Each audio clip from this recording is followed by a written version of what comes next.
According to a copy of the plan obtained by the Times of Israel, the US proposal for ending the war in Gaza encourages Palestinians to remain in the Strip and provides for the creation of a pathway to a future Palestinian state.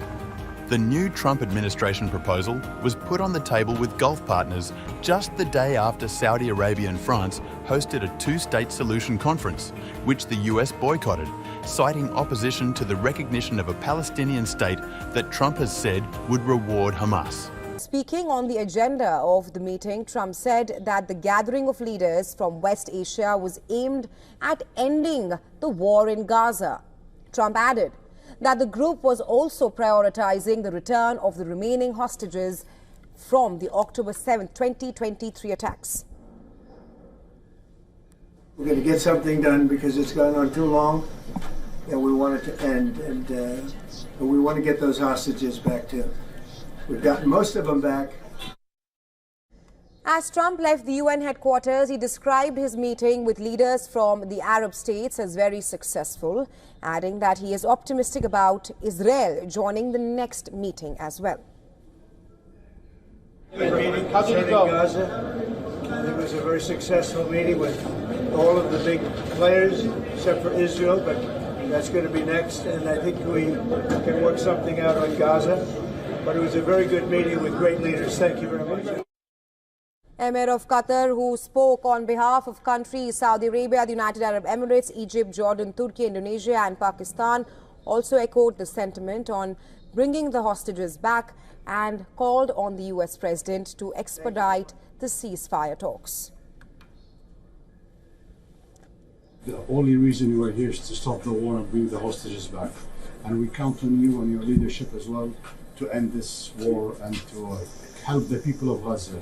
The situation is very, very, very bad there. So we are here to meet and to do everything we can to stop this war and to bring the hostages back. So once again, Mr. President, thank you very much for hosting everybody.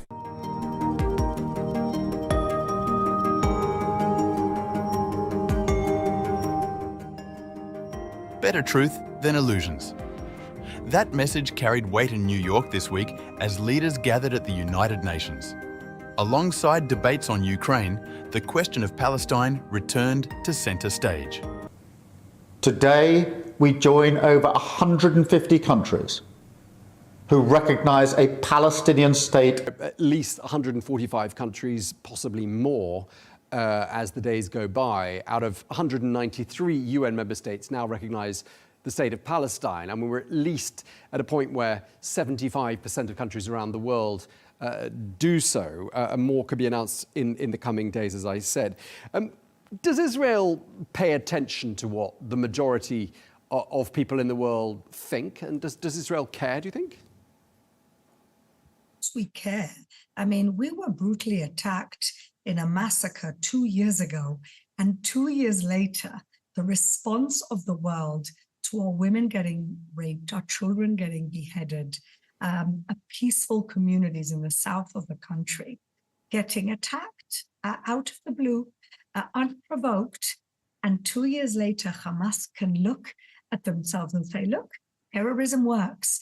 And so if 75% of the countries in the UN agree with that, then what can we say? The world has turned upside down. A senior Hamas official declared that Sir Keir Starmer's decision was a victory.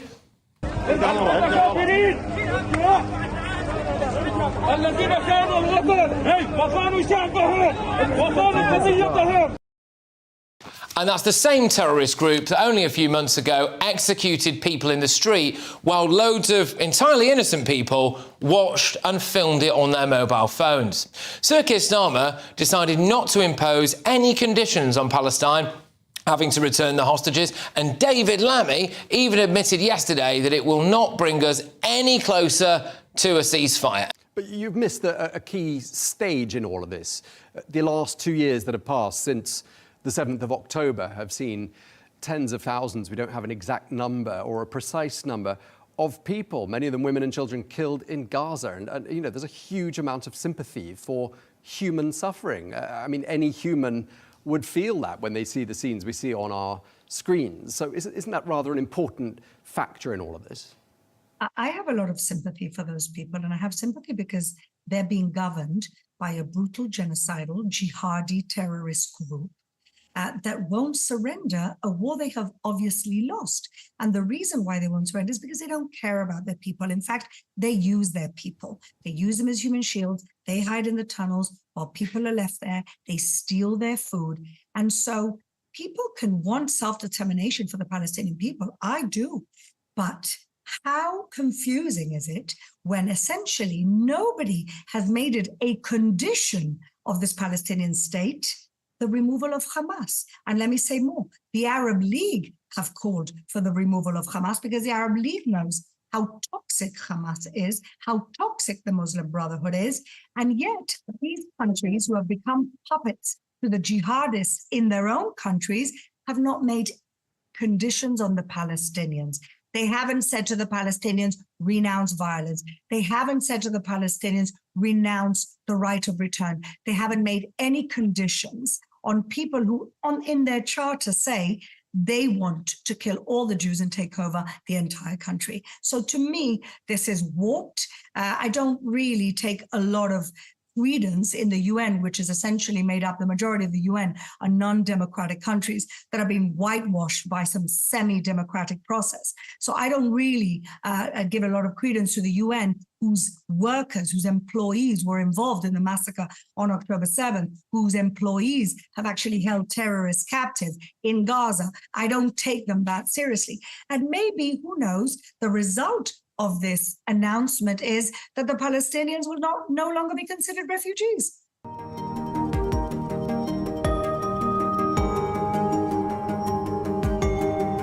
The proposal, crafted largely by US Special Envoy Steve Witkoff, and that is poised to be fine-tuned in the coming days, also includes clauses that Israel has long demanded. Those include a commitment for Hamas to disarm, the demilitarization of Gaza, and the establishment of a process to de-radicalize the population. Gaza will be a de-radicalized, terror-free zone that does not pose a threat to its neighbors. Gaza will be redeveloped for the benefit of its people. If both sides agree to the proposal, the war will end immediately.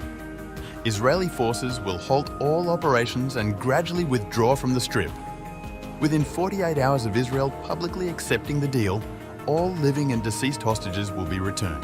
Once the hostages are returned, Israel will release several hundred Palestinian security prisoners serving life sentences, along with more than 1,000 Gazans arrested since the start of the war, as well as the bodies of several hundred Palestinians. Hamas members who commit to peaceful coexistence will be granted amnesty. Those who wish to leave Gaza will be given safe passage to receiving countries. Once the agreement is reached, aid will flow into Gaza at no fewer than 600 lorries per day. Infrastructure will be repaired and rubble cleared.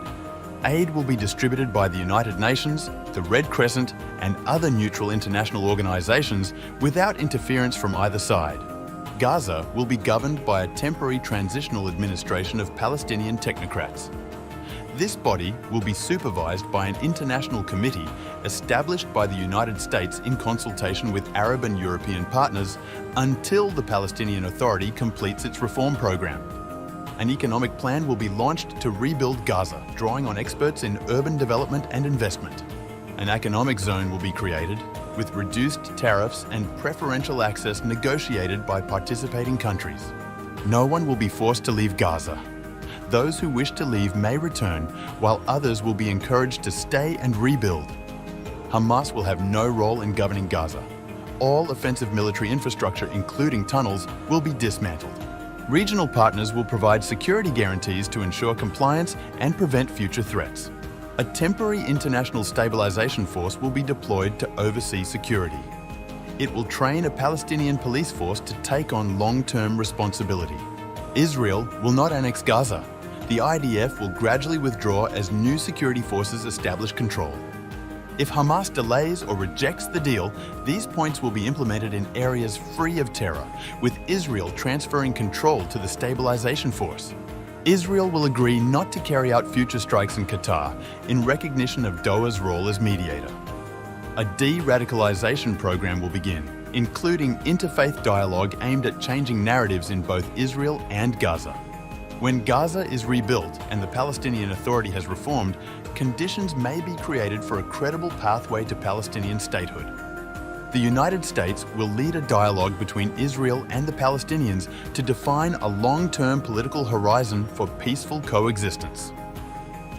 While there is still no clarity as to how the plan would be executed, global leaders have expressed hope that the plan would be a positive step in the resolution of the Palestinian conflict. Trump is optimistic about his chances.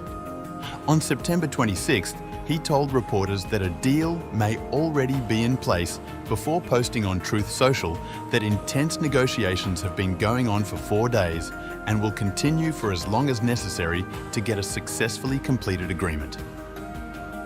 The Qataris significantly offered this week in the meeting with Trump to continue playing a mediating role if they received assurances that there would not be any future Israeli strikes in their country following Israel's strike earlier this month. US Secretary of State Marco Rubio recently said, "Very important work is ongoing, even as we speak, with regard to a future for Gaza and the Palestinian people." European governments also received a readout of the general plan that the Trump administration put forward, and 2 European diplomats told CNN they believed it represented an authentic, renewed effort to drive an end to the conflict.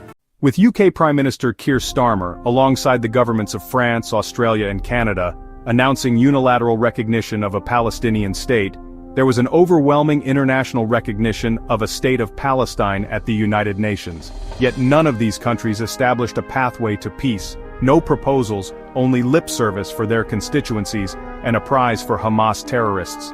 Trump's 21-point Gaza Peace Plan offers a pathway toward true peace and to end suffering in Gaza, from the release of all hostages to Hamas's removal from power.